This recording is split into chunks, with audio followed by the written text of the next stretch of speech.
출애굽기 25장부터는요, 그 성막을 만들어라라는 그 말씀이 나옵니다. 성막을 만들라는 말씀.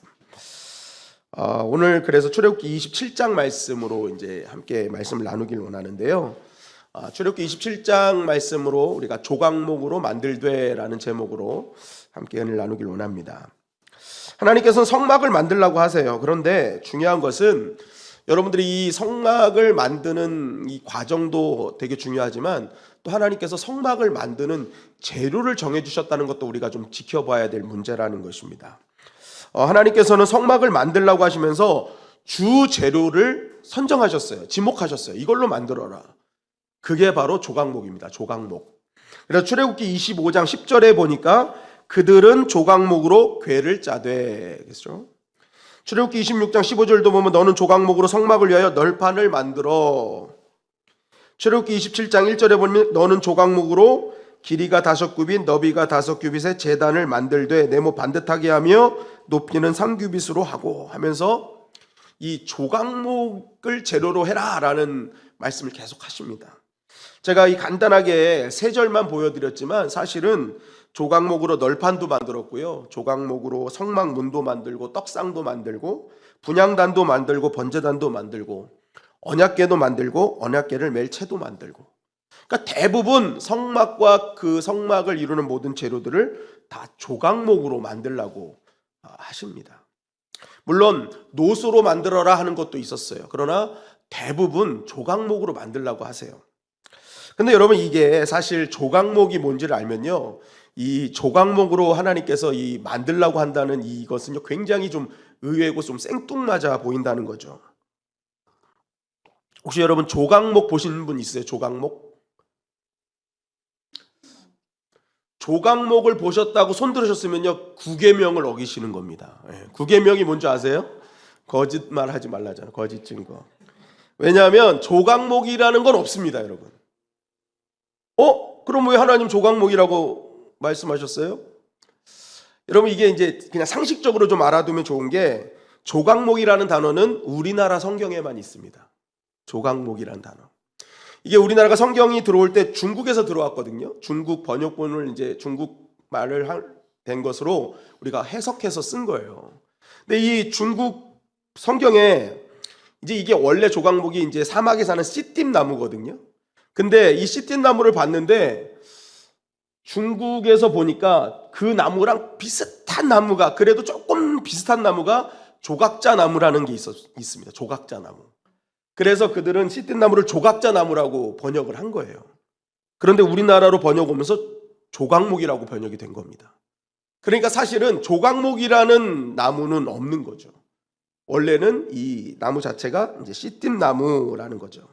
그래서 성경에서 조각목 나오면 여러분 그냥 씨띠 나무다라고 생각하면 됩니다. 씨띠 나무, 뭐 아카시아 나무 뭐 이런 거거든요. 그럼 씨띠 나무가 어떻게 생겼느냐 사진을 좀 보여드리도록 하겠습니다.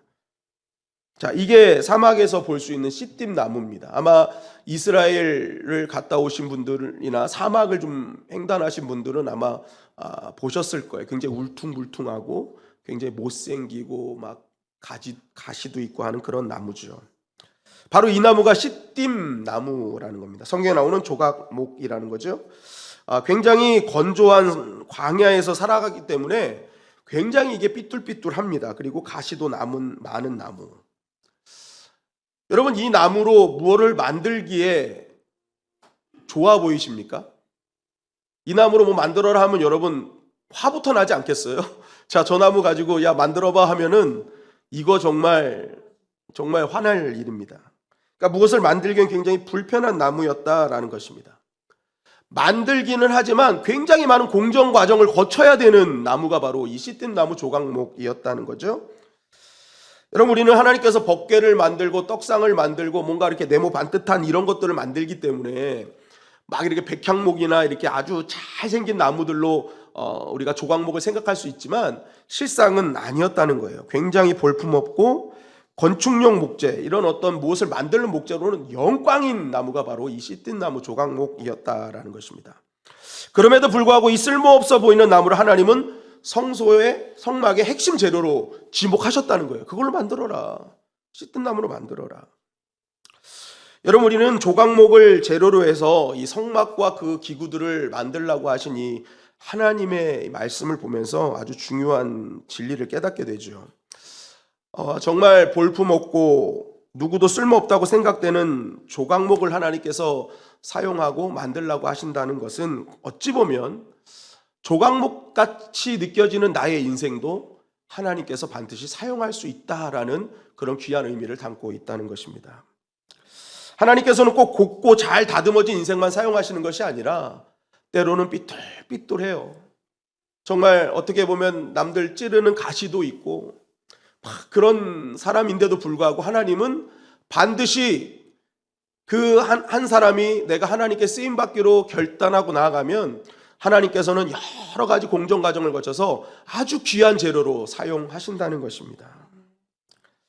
여러분, 저와 여러분들이 조각목일지라도 포기하지 말고 하나님께 나아가시기를 주님의 이름으로 간절히 축원합니다.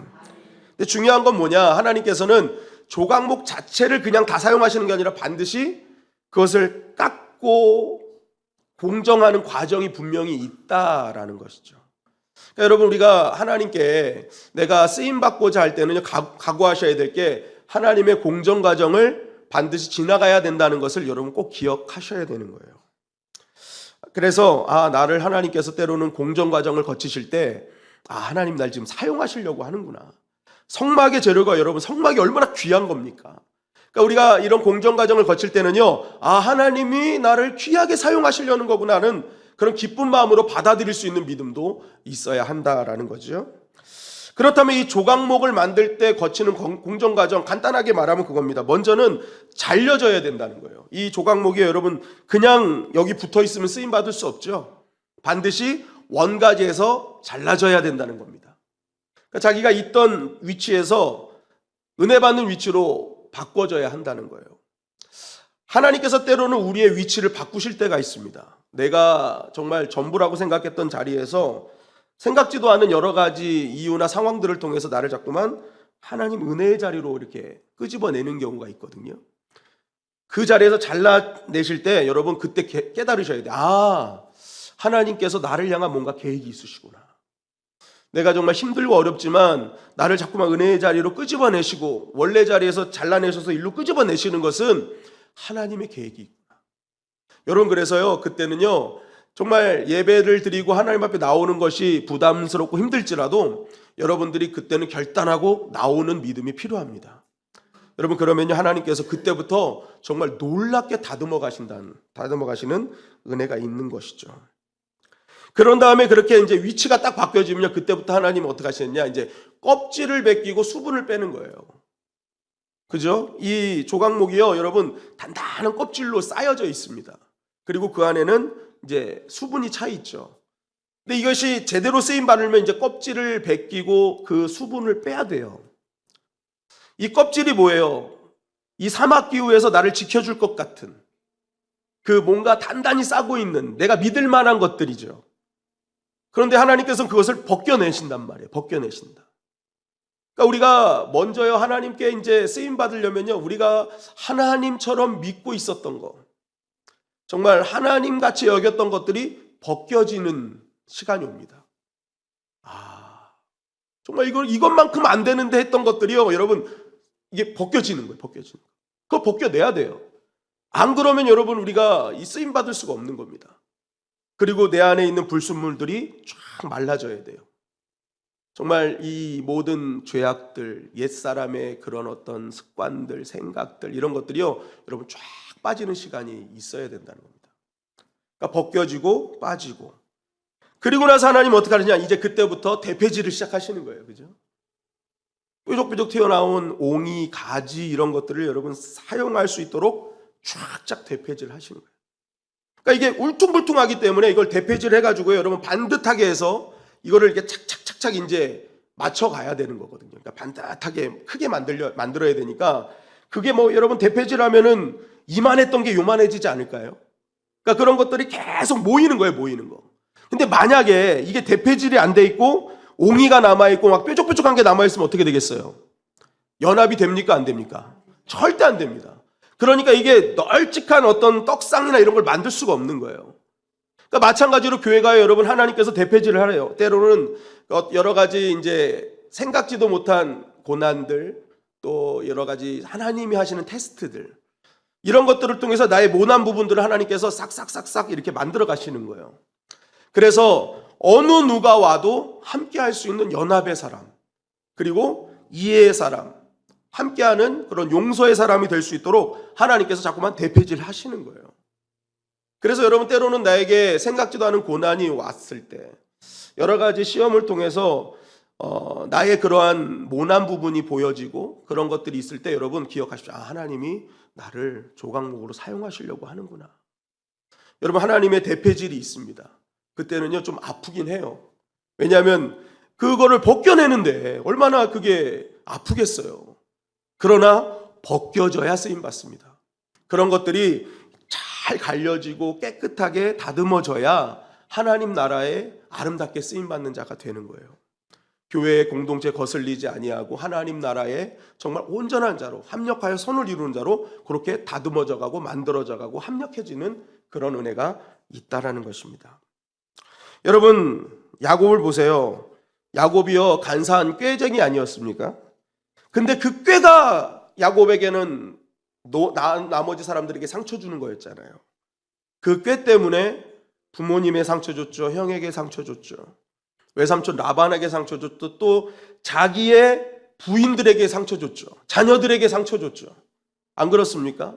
그러한 편애와 이런 것들이요 너무 많은 상처를 주는 거였단 말입니다. 그런 야곱을 하나님 선택하셔서 나중에 뭐라고 해서 야곱이 자신을 스스로 험악한 세월을 보냈다고 얘기하잖아요. 그게 뭐냐면 하나님이 야곱을 선택해서 쓰시기 위해서 계속 대표질 하신 거예요. 모난 부분, 상처 주는 부분들을 다 제거하셔가지고 나중에 뭐예요? 이스라엘 지파의 그런 아버지로 만들지 않았습니까? 모세도 왕국에서 왕자로 40년 동안 살다가 결국 살인자의 누명을 쓰고 40년 광야에서 삽니다. 그 양치기 40년이 어떻게 보면 헛된 세월 같았지만 하나님께서는 그 모세가 내 힘으로 뭔가를 구원하겠다라는 그러한 자기가 갖고 있는 자기의, 그죠? 내가 왕자로서 지금 내 힘을 가지고 내 백성을 구원해 보겠다는 자기의를 깎아내는 시간이었어요. 그래서 40년이 지난 그 후에 하나님을 만났을 때 나는 아무것도 못합니다. 나는 못합니다. 말을 못합니다. 하면서 자신의 그 깎여진 그러한 자기의가 깎아진 그러한 모습이 드러나는 거죠. 그리고 그때서야 비로소 하나님을 의지하는 자로 바뀌어져 갔다는 것입니다. 그래서 고린도전서 1장 27절 28절에 보니까 이렇게 말씀하고 있는 겁니다. 고린도전서 1장 27절 28절 시작. 그러나 하나님께서 세상에 미련한 것들을 택하사 지혜 있는 자들을 부끄럽게 하려 하시고 세상에 약한 것들을 택하사 강한 것들을 부끄럽게 하려 하시며 하나님께서 세상에 천한 것들과 멸시받는 것들과 없는 것들을 택하사 있는 것들을 폐하려 하시나니. 아멘. 세상에 미련한 것들. 이렇게 신령해졌어요 마이크가. 네. 하늘에서 내려온 소리라고 생각하시면 세상에 미련한 것들, 약한 것들, 멸시받는 것, 천한 것들. 그러니까 굉장히 어떻게 보면 조각목이죠. 구불구불하고 쓸모없어 보이고 연약한 허점투성이처럼 보이고 그런 것들을 하나님은 어떻게 해요? 선택하신다는 거예요. 그래서 하나님께서 정말 그러한 사람들을 통해서 세상의 모든 것들을 패하시고 이기게 하시는 도구로 사용하신다는 것입니다. 그렇기 때문에 여러분 우리가 신앙생활을 하면서 나의 부족한 부분을 보고 절대 포기하지 말아야 될 이유가 바로 여기 있는 거죠. 하나님께서는 그러한 모든 것들을 하나님께서 제하시고 만들어 가시면서 정말 하나님의 귀한 도구로 사용해 주신다는 것입니다. 생각지도 못한 어렵고 힘든 시기가 찾아올 때 여러분 한편으로 이렇게 생각합시다. 하나님 날 다듬고 계시는구나. 하나님께서 나를 이 다듬은 뒤에 어떻게 쓰실까라는 그러한 기대감으로 그 시간을 보낸다면 오히려 그것이 고난이 유익이 되지 않을까. 그런 고난을 유익으로 삼는 그 사람을 통해서 하나님의 나라가 확장되어질 것입니다. 그리고 중요한 것은요, 여러분, 다듬어진 것으로만 끝났다고 생각해서는 또 안 된다는 거죠. 이 조각목은요, 다듬어지긴 했어요. 근데 그 자체로는 쓰임받지 않았다라는 것입니다. 여러분, 조각목은 나무잖아요. 그러니까 나무로 번제단을 만들었어요. 그러면 번제단이 뭐 하는 겁니까? 불 붙여서 태우는 것이잖아요. 그러면 나무로 만든 번제단에 불 붙이면 번제단이 어떻게 되겠어요? 타죠, 나무니까. 일회용이에요, 일회용. 번제단 조각목으로 만들었는데 거기다 불 태워서 다른 걸 태운잖아요. 그러면 이 한 번만밖에 못 쓴다는 거죠. 그러니까 이게 장시간 오랫동안 가치 있게 쓰임 받기 위해서 하나님께서 만든 다음에 반드시 하신 것이 있었는데 그것은 뭐냐? 금이나 노수로 덧입히는 것이었습니다. 출애굽기 25장 10절 11절 말씀 시작. 그들은 조각목으로 궤를 짜되 길이는 2규빗 반, 너비는 1규빗 반, 높이는 1규빗 반이 되게 하고 너는 순금으로 그것을 싸되 그 안팎을 싸고 위쪽 가장자리로 돌아가며 금태를 두르고 출애굽기 25장 13절 말씀입니다. 시작. 조각목으로 채를 만들어 금으로 싸고 출애굽기 26장 29절 보니까 그 널판들을 금으로 싸고 출애굽기 27장 6절에 보니까 그 제단을 위하여 채를 만들려 조각목으로 만들고 노수로 쌀지며, 그죠? 그러니까 이 조각목으로 다 다듬어졌다고 해서 그때 사용하지 않으셨다는 거예요. 뭐로 쌌어요? 금으로 싸고 노수로 싸고. 그러니까 이 잘 다듬어진 것도 굉장히 좋은 거지만 그때 사용하면 어떻게 돼요? 장시간 동안 사용할 수 없다. 그죠? 오래 버텨내지 못한다. 그런데 금으로 싸고 노수로 싸야 어떻게 해요? 오래 버텨내고 오래 사용된다라는 겁니다. 그러니까 여러분 조각목 자체에는 능력이 없는 겁니다. 그러니까 우리가 신앙생활 하면서 내가 옛사람에서 새사람으로 바뀌었다고 해서 그 자체가 능력이 아닙니다. 그걸 꼭 아셔야 돼요. 많은 사람들이 내가 옛사람에서 새사람으로 바뀐 그 자체를 굉장히 기뻐하고 뭔가 내가 그때 막 감동이 와가지고 막 쓰임 받으려고 막 하나님 나를 써주세요 하고 우리가 좀 그렇게 나갈 때가 있지 않습니까? 그런데 여러분 거기서 나가게 되면요 금세 번아웃이 와요. 왜요? 조각목 자체, 다듬어진 자체가 능력은 아니라는 겁니다. 반드시 그 다듬어진 곳에 금으로 노수로 쌓여져야 된다. 여러분 조각목으로 다듬어진 건요 그냥 사용될 준비가 됐다는 겁니다. 진짜 사용되어지려면 금과 노수로 쌓여져야 된다. 그럼 금은 뭐냐는 거예요. 금. 왜 금으로 싸냐?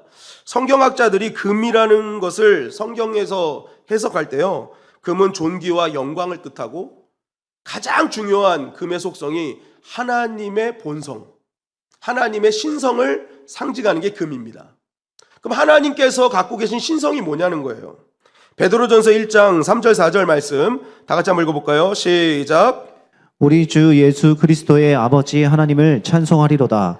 그의 많으신 긍휼대로 예수 그리스도를 죽은 자 가운데서 부활하게 하심으로 말미암아 우리를 거듭나게 하사 산 소망이 있게 하시며 썩지 않고 더럽지 않고 쇠하지 아니하는 유업을 잊게 하시나니 곧 너희를 위하여 하늘에 간직하신 것이라. 우리 주 예수 그리스도의 아버지 하나님을 찬송하리로다. 하나님에 대해서 말씀하는 거예요. 그 하나님이 어떤 분이에요? 4절 보니까 썩지 않고 더럽지 않고 쇠하지 아니하는 분이라는 거죠. 그거를 주시는 분이에요.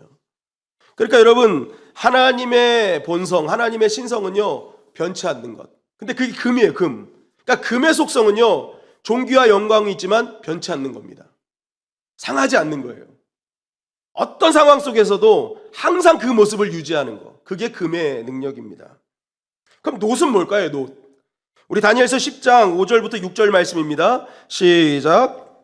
그때 내가 눈을 들어 바라본즉 한 사람이 세마포 옷을 입었고 허리에는 우바스 순금띠를 띠었더라.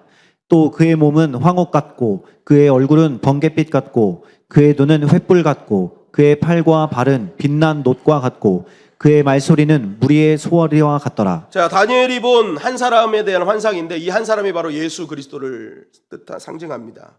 그러니까 예수 그리스도 메시아에 대한 말씀인데 그 메시아가 뭐예요? 팔과 발은 빛난 놋과 같다. 팔과 발, 놋이라는 것은 팔과 발이 갖고 있는 어떤 큰 힘, 어떤 권능을 뜻하는 겁니다. 권능.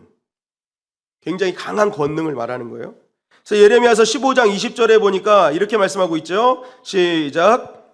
내가 너로 이 백성 앞에 견고한 놋 성벽이 되게 하리니 그들이 너를 칠지라도 이기지 못할 것은 내가 너와 함께하여 너를 구하여 건짐이라. 예레미야 선지자를 노성벽 같이 하겠다라는 거예요. 그러면 아무리 사람들이 칠지라도 건들지 못할 것이다. 이기지 못할 것이다. 그러니까 이 놋이라는 것은 여러분 강력한 힘을 말하는 겁니다. 그러니까 지금 놋과 금을 칠하는 건 뭐예요? 변치 않는 힘, 그죠? 어떤 환경이 와도요, 변하지 않고 그것을 견뎌내는 강력한 힘의 근원이라는 겁니다. 그게 조각모로 쌓여져야 그때부터 성물이 되고 그때부터 하나님 나라를 위한 아주 귀한 도구가 된다는 것입니다. 그래서 하나님께서 인간을 만드실 때 흙으로 처음에 사람을 만드셨잖아요. 그러면 흙으로 만드신 자체가 굉장히 아름다웠을 거 아닙니까? 정말 완벽한 인간의 모습일 수 있었을 겁니다. 그런데 거기서 인간은 공정 과정이 끝나지 않고 그 뒤에 뭘 하셨어요? 그 코에 생명을 넣으셨잖아요. 완벽한 인간은요, 흙으로 만들어진 것으로 끝나지 않고 그 안에 뭐가 들어가야 돼요? 생명, 하나님의 영이 들어가야 완벽한 인간이 되는 겁니다. 그때부터 하나님의 영이 함께하는 자가 정말 시대를 이겨나가는 자가 되는 거예요. 하나님의 영이 운행하기 시작할 때부터 막 카오스가 코스모스가 되는 겁니다. 여러분, 그래서 여러분들이 진짜 이뻐지고 막 그러려면요, 이 얼굴이 자꾸만 가끔 이렇게 카오스가 될 때가 있잖아요. 막 혼돈스럽고 막, 그죠? 그때 여러분 성령의 충만함을 받으면요, 얼굴이 코스모스가 돼서 질서가 잡히는 겁니다. 그래서 성령 받은 사람들, 은혜 받은 사람들 얼굴 보면, 야, 얼굴이 달라졌어 그러는 거예요. 그죠? 저는 오늘 어떻습니까? 카오스입니까? 코스모스입니까? 대답하지 마십시오. 혹시라도 한 분이라도 잘못 얘기하면 상처받을 수 있어서. 은혜 받으면 여러분 얼굴에 질서가 딱 잡히는 거예요. 성령께서 역사하시는 거죠. 그러니까 얼꼴이잖아요. 늘 말씀드려요. 우리 안에 있는 얼의 모습이 얼굴이잖아요. 그러니까 우리 얼굴은요, 우리 마음의 걸 그대로 대변합니다. 그러니까 우리가 성령으로 우리 안이 충만해지면요, 여러분 얼굴이요, 은혜로 얼굴이 환해요. 그 찬양 그대로예요. 항상 환해. 상황은 환하지 않아. 그런데 성령께서 내 안에 있으면요, 여러분 은혜로 얼굴이 환해지는 겁니다. 그러니까 사람들이 이 사람은 구별된 사람이라고 얘기할 수 있는 거죠. 여러분 마찬가지예요. 오늘도 맞아요. 사람이 만들어질 때 사람의 완성이 되는 순간은 성령께서 임하실 때다. 여러분, 우리가 주의 사명을 감당할 때 내가 하나님께 부름받아서 막 다듬어졌어. 그거 자체로도 너무 기쁜 거죠. 야, 내가 이런 사람이 아닌데 내가 이렇게 바뀌어질 수 있나? 그러면서 막 뛰듯이 기뻐요. 그래서 막 그때 막 기쁜 마음으로 사명 감당하고 막 뛰어든단 말입니다. 그때 여러분 상처를 제일 많이 받습니다. 왜냐하면 그때 성령이 아니라 내 힘으로 하는 거거든요. 막 내 힘으로 어떻게 하려고 막 힘쓰다 보면 이게 사람들이 나는 좋은 의미로 했지만 받아들이는 사람들은 다 다르거든요. 그러니까 어떤 사람은 시기 질투도 할 수 있고 어떤 사람은 그게 성이 안 찰 때도 있고, 그러니까 여러 가지 평가에 서 있을 수밖에 없는 겁니다. 근데 그 안이 성령으로 충만한 사람은요, 웬만한 소리에는 흔들리지 않지만 이게 그냥 조각목으로 다듬어진 것만 있는 사람은요, 그 말에 상처받아서 굉장히 크게 번아웃 되는 경우들이 많다는 거죠. 그래서 하나님께서는 뭐예요? 성령의 권능으로 덧입혀져야 뭐예요? 우리가 끝까지 흔들리지 않고 사명 감당할 수 있다는 것입니다. 그래서 여러분, 우리가 변치 않는 사명을 감당하기 위해서 가장 필요한 거는요, 내가 옛사람의 본질과 새사람의 본질로 완전히 바뀌어져 가지고 그것도 기쁜 상태지만 더 중요한 것은 그 안에 더 기다리면서 성령의 충만함으로 덧입혀져야 한다는 것이죠. 그래야 지치지 않고 땅끝까지 사명 감당하는 믿음의 사람이 될 수 있는 겁니다. 오직 성령이 너희에게 임하시면 너희가 권능을 받고 어디까지 간다고요? 땅끝까지. 그러니까 성령이 갖고 있는 이 두나미스, 이 폭발적인 능력이요, 땅끝까지 가게 하는 거예요. 내가 변화된 좀 다듬어진 인격이 땅끝까지 가게 하는 게 아닙니다, 여러분. 사람의 인격은요, 어느 순간에 다 무너지게 돼 있습니다. 조금만 이게 참다 터지면요, 그 터진 그게 더 문제가 되는 경우가 더 많아요. 차라리 문제가 있을 때 터트리면은 조금만 터트려지는데, 이 참다 터트리는 건요, 여러분, 풍선이 막 이만큼 에드벌룬처럼 있다가 다 뭉쳐진 게 함부로 터져버리니까 그때 여러분 나오지 말아야 될 것까지 나오는 거예요. 그러니까 많은 사람들이 거기에 또 상처받게 되고. 우리가 내가 인격으로 참는 건 한계가 있습니다. 그러나 성령의 능력으로 참는 것은요, 여러분, 끝까지 참게 하는 하나님의 은혜가 있다는 것이죠. 그러니까 이기는 자가 되는 것입니다. 저와 여러분들이 성령과 노스로, 그런 금과 노스로 덧입혀져서 끝까지 사용되어지는 하나님의 백성들이 되시기를 주님의 이름으로 간절히 축원합니다. 그렇다면 이제 이렇게 우리가 금으로 쌓여지고 노스로 쌓여져서 이제 이렇게 좋은 조각목이 됐단 말입니다. 그럼 우리가 그러한 금으로 쌓여진 조각목으로서 무슨 일을 해야 되는가? 출애굽기 27장 3절에 보니까 이런 말씀이 있습니다. 다 같이 한번 읽어볼까요? 시작. 재를 담는 통과 부삽과 대야와 고기 갈고리와 불 옮기는 그릇을 만들되 제단의 그릇을 다 노스로 만들지며. 자, 이게 번제단의 보조 기구입니다. 번제단이 이제 이렇게 만들어지면요, 그 번제단에서 번제할 짐승들을 태운 다음에 그때 이제 사용되어지는 보조 기구에 대해서 나오거든요. 사진을 좀 보면은 이게 5개인데, 바로 이게 5개. 불을 옮기는 그릇, 대야, 재 담는 통, 갈고리, 부삽. 이 5개가 이 번제단의 보조 기구라는 것입니다. 여러분, 하나님께서요, 우리가 이제 교회에서 예배를 드리는, 번제 드린다는 게 예배 드리는 거잖아요. 이 예배를 드릴 때 정말 또 하나님 앞에 이런 모든 성도의 교제를 나눌 때 이런 5가지의 사명자들이 필요하다는 겁니다. 그러니까 예배를 드릴 때 꼭 필요한 5가지예요. 그러니까 이 꼭 필요한 5가지의 사명자라고 우리가 볼 수 있죠. 그 첫 번째가 재를 담는 통이라는 거예요. 재를 담는 통이 있어야 된다. 그죠? 말씀해 보니까 재를 담는 통과라고 되어 있어요. 여러분, 번제물은 재물을 태우는 곳 아닙니까? 재물을 태우는 곳. 여러분, 태우고 나면 뭐가 남아요? 재가 남잖아요, 재. 그러니까 이 재가 남으니까 이 재가요, 만약에 그냥 놔두면 어떻게 되겠어요? 지저분해지죠. 온 성막뿐만이 아니라 우리 그 같이 있는 이스라엘 백성들의 진영이 그 재가 확 날아가면은요, 완전히 그게 이제 더러워지는 거예요. 그래서 이 재를요, 어떻게 해요? 반드시 다 모아서, 찌꺼기들을 모아서 이 통에 넣는 것입니다. 그래서 그 재로 인해서 주변이 더러워지지 않도록, 때타지 않도록 만들어내는 게 재를 담는 통이라는 것입니다. 결국 우리가 예배를 드리고 하나님께 쓰임 받을 때 이 재를 담는 통과 같은 사명자가 필요하다는 거죠. 여러분, 우리가 예배 드리고 헌신하고 봉사한 다음에 좋은 것만 남는 게 아닙니다.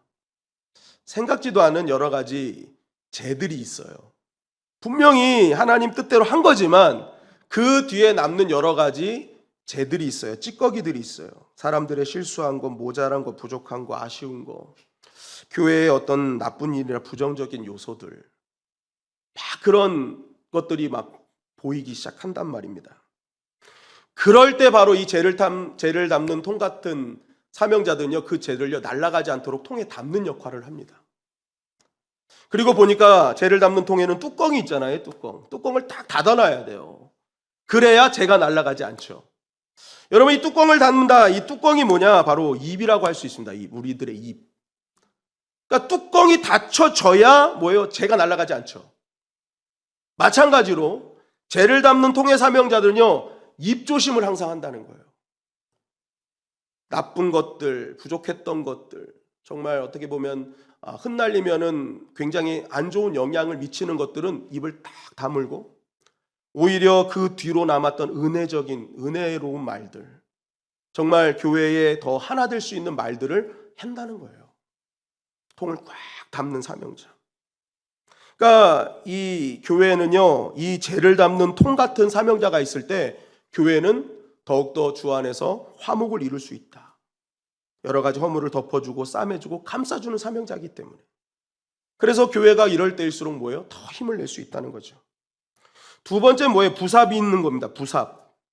이 부삽이 하는 역할이 뭐냐면 저 그림에 보면 아래 오른쪽에 있는데 저렇게 이제 삽같이 생긴 게 있죠. 넙답한 거. 이 부삽은요, 재를 이게 긁어내면서 재가 잘 탈 수 있도록 만들어주는 거예요. 이게 재물이 잘 탈 수 있도록. 그러니까 불이 꺼지지 않도록 해주고 재물도 잘 탈 수 있도록 계속 이렇게 건드려주는 겁니다. 건드려주는 거. 그렇기 때문에 이 부삽은요, 항상 자기 몸에 굉장히 많은 찌꺼기와 탄 재들과 이런 것들이 항상 붙어 있어요. 많은 것들이 굉장히 이렇게 힘들게 여러 가지로 찌꺼기로 더럽혀져 있다라는 겁니다. 이런 부삽 같은 사명자 바로 어떤 사람이냐? 내가 남들이 하지 않는 일을 혼자서 다 짊어지면서 그것을 묵묵히 해내는 것. 내가 좀 헌신하고 희생하면서 아프고 힘들지만 저 재물이 잘 탈 수 있도록, 불씨가 잘 살아날 수 있도록 그 역할을 해주는 사람이 바로 부삽 같은 사명자라는 것입니다. 나는 버려져도 남을 더욱 빛나게 해주는 인생들. 굳고 드러나지 않는 일을 묵묵히 담당해내는 사람들.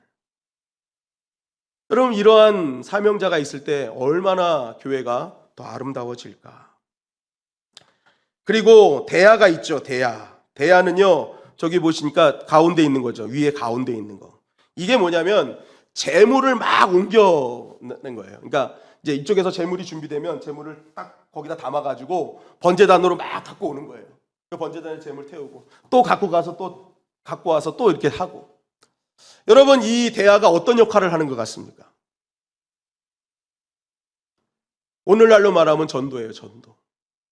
새로운 영혼들을 주의 자리로 계속 끌고 오는 거예요. 끌고 오는 거예요. 끌고 여기 밖에 있는 거 준비되면 또 끌고 또 끌고 가. 전도의 사명입니다. 전도의 사명자. 그러니까 대야 같은 사명자는 누구예요? 전도하시는 거예요. 전도하시는. 근데 이 전도가요, 여러분, 대야가 재물이 준비되면 막 그 안에 피도 묻고 다 묻잖아요. 그러니까 이 전도가요, 생각보다 이게 어려운 겁니다. 왜냐하면 그러한 여러 가지 불순물들이 많이 대야에 묻게 되거든요. 그러니까 이 전도하는 새로운 새 가족들은요, 세상에 여러 가지 때들이 있기 때문에 전도하는 분들이 굉장히 그것 때문에 상처도 받고 여러 가지 힘든 일들이 반드시 있는 겁니다.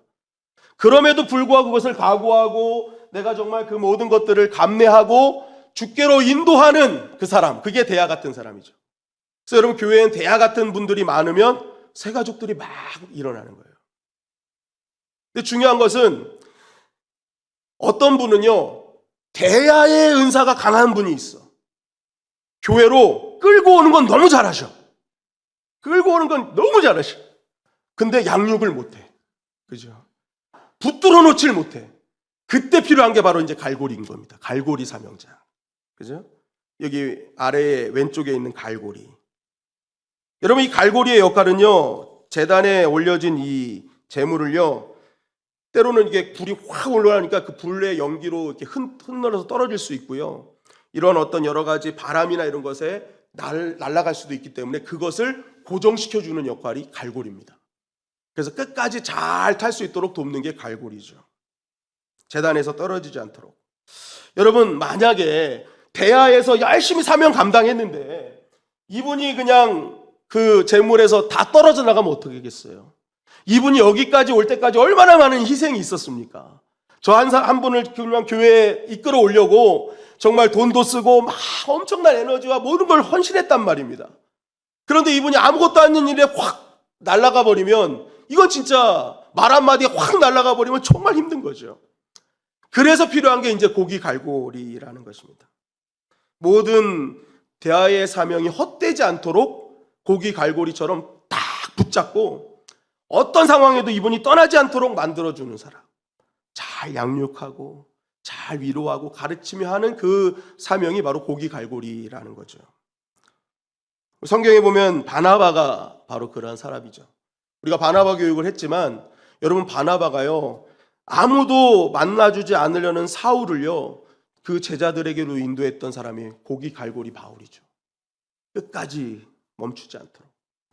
마가 요한으로 바나바와 바울이 싸웁니다. 그때 마가 요한이 상처받고 그냥 교회를 떠날 수 있었어요. 그런데 그 마가 요한을 끝까지 데리고 다니면서 마가 요한을 위로하고 하나님의 복음을 전하면서 그 마가 요한이 결국 마가복음을 쓸 때까지, 쓸 수 있게까지 만들어낸 사람이 바나바였다는 거죠. 그러니까 바나바는 어떤 사람이에요? 고기 갈고리예요, 갈고리. 상처받고 힘들고 어려운 사람들을 끝까지 그 재단을 벗어나지 않도록 메고 있는 사람. 그러니까 여러분, 우리가 대아의 사명이 있는데 대아의 사명을 한 사람한테 양육 못한다고 막 해서는 안 됩니다. 거긴 그 은사예요. 그러면 그 다음 은사자 누구한테 맡겨야 되는 거예요? 갈고리 은사가 있는 분한테 맡겨야 되는 거예요. 이분은 데려오진 못해. 근데 데려온 분은 끝까지 잡아내.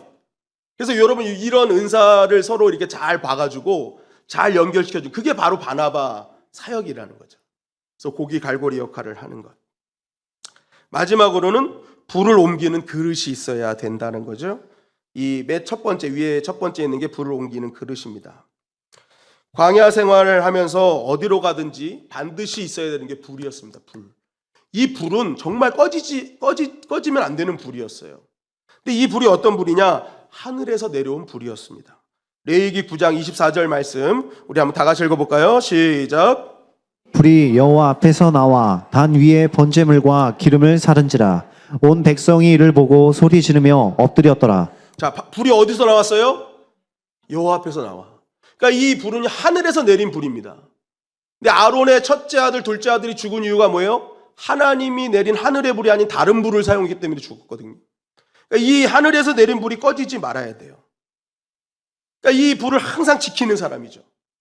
그리고 중요한 것은 이 불을 계속 뭐예요?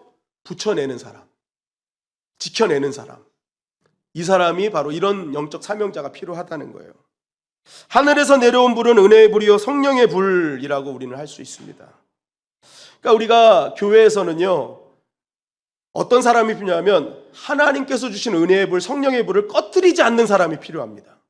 늘 마음속에 그 불을 담고 다니면서 내 안에 있는 그 성령의 불을 옮겨내는 사람, 내 안에 있는 그 뜨거움, 하나님을 향한 그 열망, 이런 것들을 옮겨내는 사명자가 반드시 있어야 된다는 거죠. 목회를 하다 보면 두 가지 사명자가 있어요. 한 분은 방화범이 있고요, 한 분은 소방대원이 있어요. 그래서 방화범은 막 가면서 불을 지펴 막 성령의 불, 은혜의 불 막 지펴, 막 불이 꺼져가면 다시 후 불어가지고 막 불을 막 지펴내. 그래가지고 막 살려내.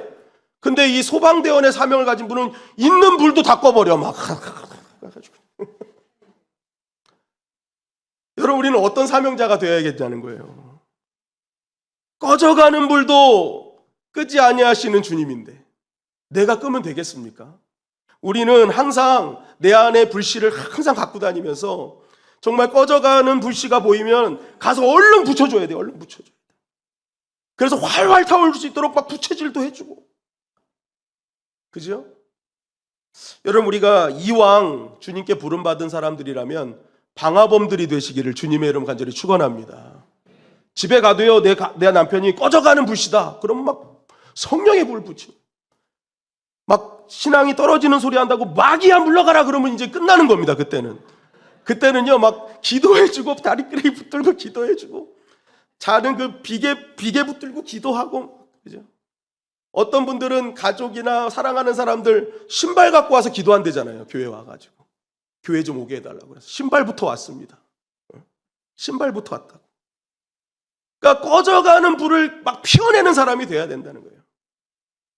그러니까 여러분, 우리가 정말 하나님께 불을 받았다면 먼저 그 불씨를 꺼뜨리지 말고 그 불씨를 간직하고, 꺼지는 사람이 있으면 열심히 그 불씨를 전달하여 불 붙이는 사람이 되기를 주님의 이름 간절히 축원합니다.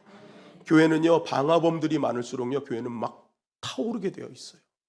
어마어마한 역사가 일어나게 되어 있어요. 성령의 역사거든요. 그 성령의 역사가 꺼지지 않는 한 교회는 절대 무너지지 않습니다. 여러분, 성령이 충만한 가정은 절대 무너지지 않을 줄 믿습니다. 성령의 역사가 있어야 가정이 살고요, 나의 삶의 터전이 사는 겁니다. 그래서 여러분, 그 사역자들, 그 제자들이 성령에 불타는 순간부터 가는 곳곳마다 역사가 일어났잖아요. 그러니까 여러분, 우리가 다른 것보다도 내 안에 불을 점검해야 됩니다. 내 불은 지금 어느 정도의 화력을 갖고 있는가. 그 불을 주셨는데 나는 그것을 꺼트리고 있지는 않은가? 여러분, 내가 가지고 있는 불을 자꾸만 점검해서요, 화력을 지펴내야 돼요. 성령의 불, 성령의 불, 은혜의 불. 이것이 바로 나를 살리는 거고 나와 함께하는 모든 사람을 살리는 힘이라는 것입니다. 여러분, 오늘 이 밤에 그 놀라운 성령의 불이 충만해지기를 주님의 이름으로 간절히 축원합니다. 그 불이 우리 안에 있는 죄악을 태우고요, 우리 안에 믿음을 살리는 겁니다. 불의 역할은요, 나쁜 것을 죽이고 좋은 것은 살리는 역할, 성령의 불은 그 역할을 하는 거예요. 그래서 우리의 죄악과 태워져야 할 것은 태워버리고요, 살려야 할 것은 막 살리는 거죠. 여러분, 오늘 정말 그 불을 마음껏 붙이기를 주님의 이름으로 간절히 축원합니다. 여러분, 하나님, 우리가 간신히 믿음으로 구원받는 것만을 원하지 않습니다. 이 땅에서 이왕 부름 받은 것, 하나님을 믿게 되면 그때부터 이 땅에서 은혜 받고 축복도 받고 상급 받기를 원하셔요. 그러면 그때 필요한 게 뭐냐? 우리가 순종하고 행하는 믿음이 있을 때 우리 이 땅에서 상급을 받는 겁니다. 그리고 하늘나라에서도 상급을 받는 거죠. 우리가 행하는 것들이 구원의 조건이 아닙니다. 우리는 구원을, 예수 그리스도를 이름을 믿고 구원을 받았어요. 구원의 조건은 그것은 끝입니다. 그 믿음으로 말미암아 하나님의 말씀을 믿고 순종하는 그 모든 것들이 이제는 축복으로 다가오는 거죠. 그래서 하나님께서는 약속을 주신 겁니다. 그리하면, 그죠? 그래서 여러분, 내가 구원받고 이제는 하나님께 정말 부족하지만 조각목이지만 쓰임받기로 결단한다면 이왕 내가 부름받은 것 죄를 담는 통이 되겠다. 아니면 부삽이 되겠다. 아니면 고기 갈고리가 되겠다. 대하의 사명이라도 감당하겠다. 불을 옮기는 그릇이 되겠다 하는 결단이 있기를 주님의 이름으로 간절히 축원합니다. 하나님은 오늘도 귀하게 쓰실 그 한 사람을 찾고 계세요. 여러분, 조각목이어도 괜찮습니다. 저와 여러분들이 그러한 부족하지만 하나님께 내어드릴 때 하나님은 다듬어 가시고 성령의 불, 은혜의 불로 충만하게 하셔서 반드시 사용하여 주실 것입니다. 이 말씀 꼭 붙드시고 우리가 부름받아 나서니 뭐 어디든지 가오리라 하는 그런 쓰임받는 자로 결단하는 오늘 이 밤이 되기를 주님의 이름으로 간절히 축원합니다.